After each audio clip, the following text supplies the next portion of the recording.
Hello and welcome. Today I'm going to be talking about a very important topic, and that is how to choose the right journal to submit your paper to. In my experience as a teacher, I am often surprised at students who spend 2 years on their research and then 2 minutes choosing a journal, only to wait for 2 or 3 months and then be rejected by that journal because they were outside the scope of what that journal was interested in. So I'm going to be spending the next few videos going over some good principles of journal selection.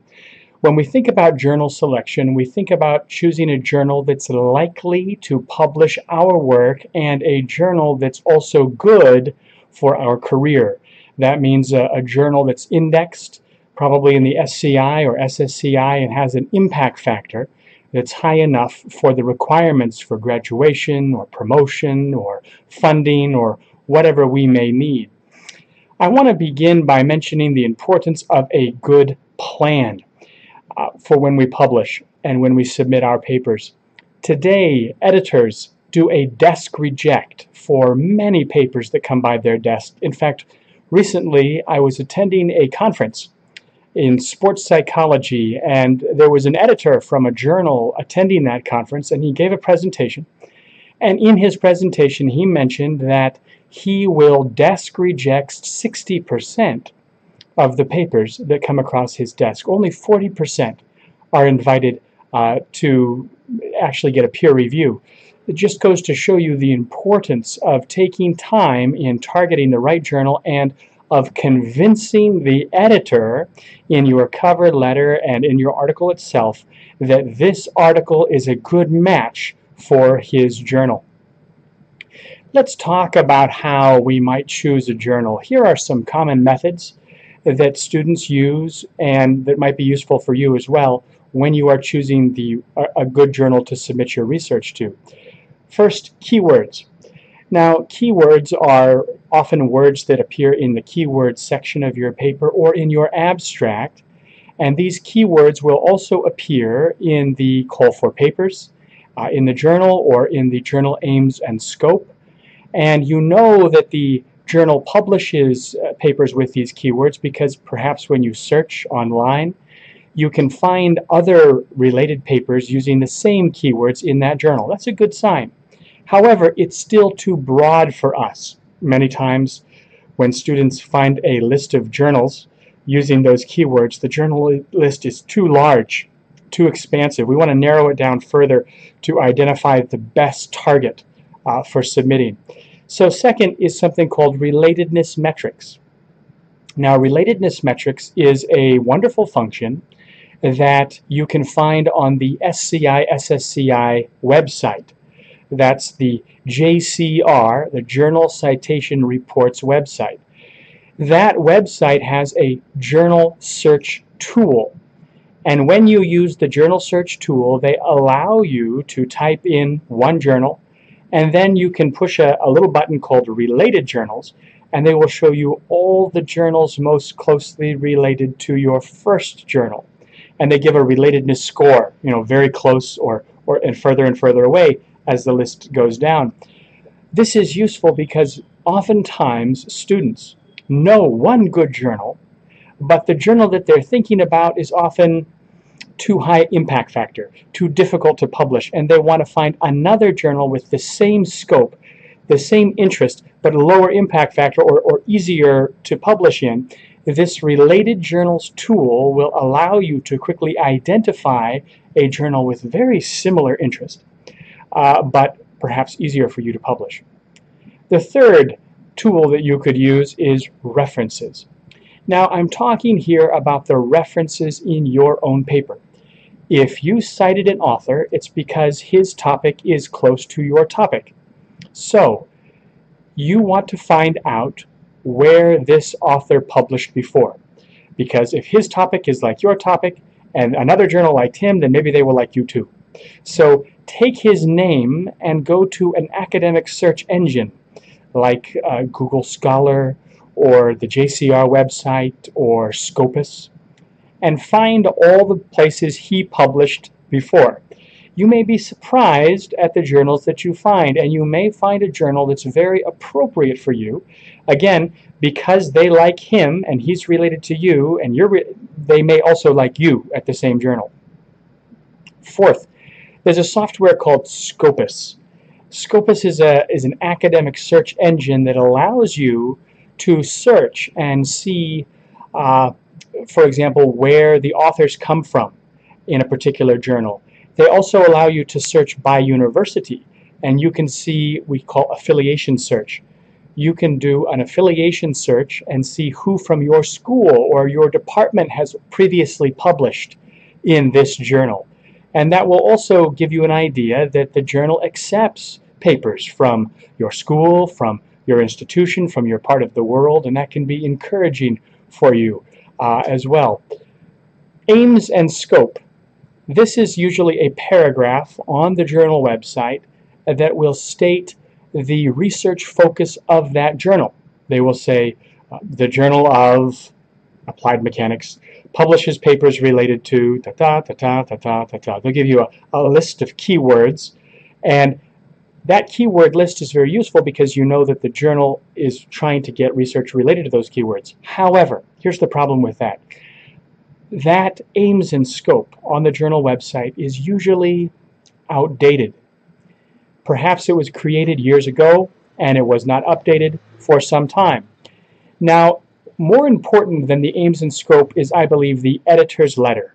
Remember, the editor usually changes every 3 years, and each editor has a new idea, a new direction, a new focus for his journal, and he may not even like the direction that the journal was going in before. He may want to change the direction, but he won't say that in the aims and scope. Instead, he will say that in his letter to you, the author.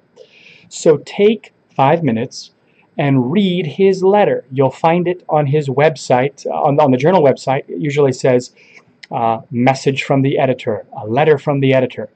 Or sometimes if you look in the first issue of a new journal, when the new editor comes in, he will write a letter. Often, too, he will write a letter in the last issue, the December issue of each year, saying, in the title of the letter will be something like, Looking Back. And he'll talk about the best articles of the last year and what he wants to see in the next year. Your editor is your customer. And when he's talking to you, you need to listen. Remember, your editor can reject you with no review. And so getting past the editor is your first task as an author, and to do that you need to know what he wants, and to know what he wants you need to read his letter, which he will post for you on his website or in his journal. Finally, take a look at the previous 1 year of the journal and see who has recently published in this journal about your topic. This is useful for a couple of reasons. Number one, when you submit a paper to a journal, the journal will like to see you cite that journal in your paper, even though they may not always tell you they want to see it. In fact, sometimes they do tell you. I had a student who received a letter from the journal, and the letter from the editor was very clear. He said, please cite our journal in your paper more. Thank you. Very direct. Now, if one journal says it, I think many more are thinking it.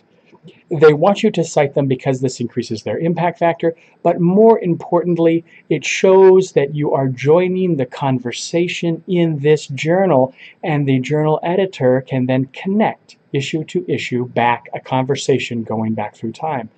And it also shows the editor that you read his journal.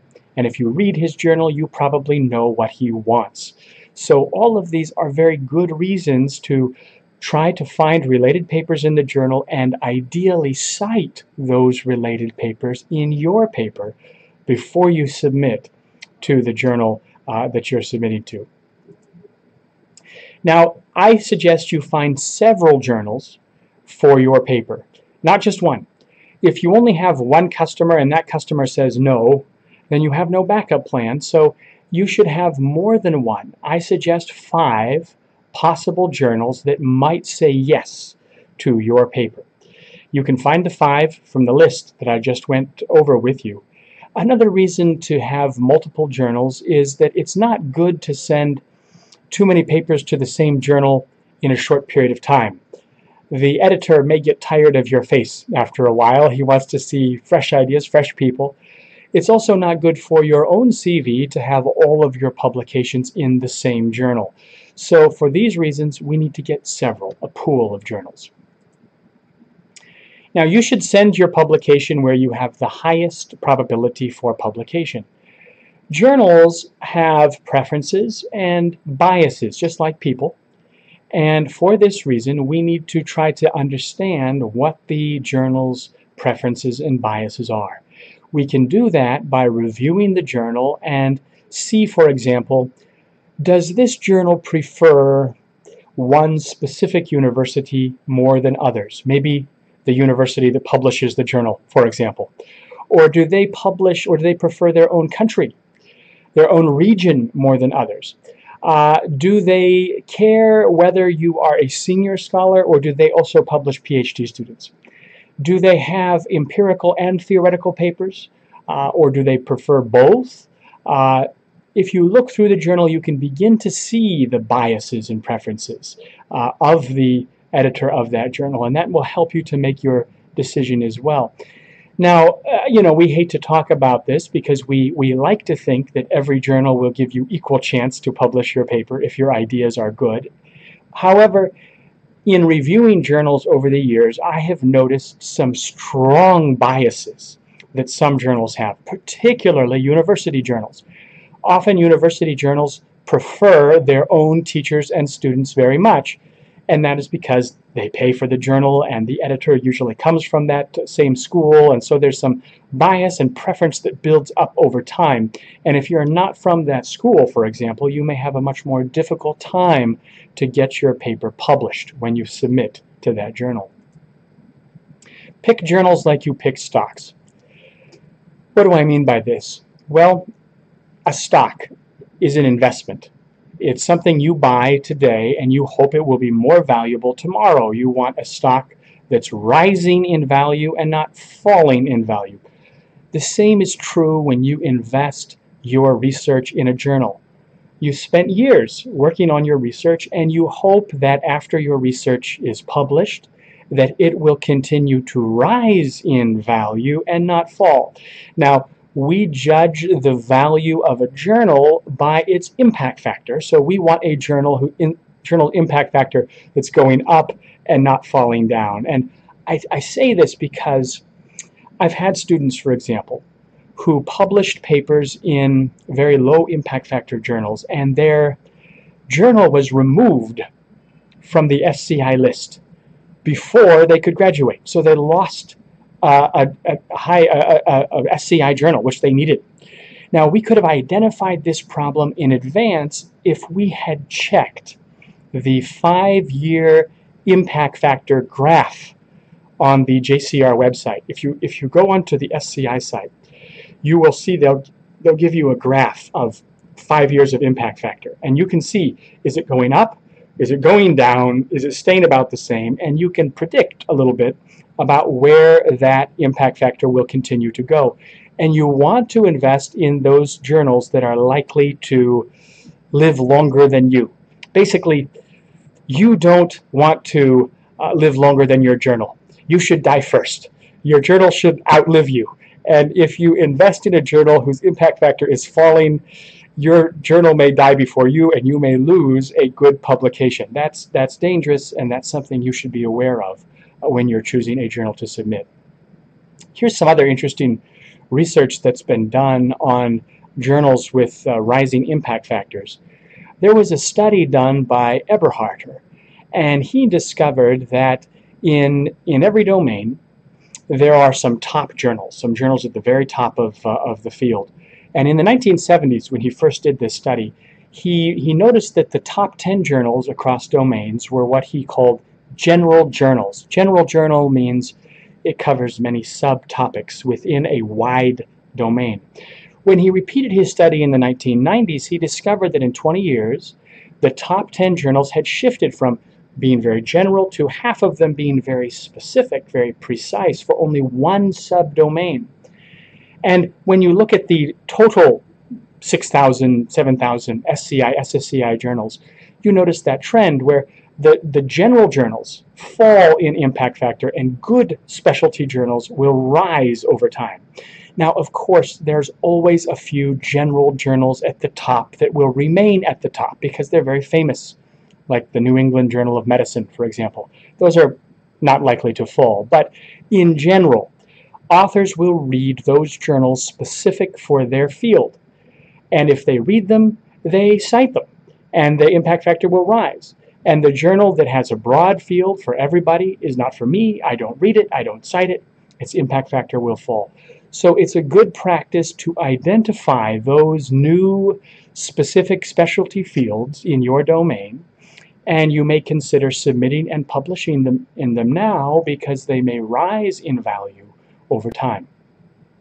Well, that's all that I have for you today. I want to refer you for more information to my blog, editing.tw/blog. I have lots of articles and more videos there for you about this topic and others, and you're welcome to join us. I've also written several books on this topic in English and in Chinese, and you can order those from my website, textbooks.tw, as well. I also provide editing and translation service with native English-speaking editors, and we are very good at rewriting and revising Taiwanese research papers for publication in international journals. If you need any help with this, please visit our site, editing.tw. Thank you.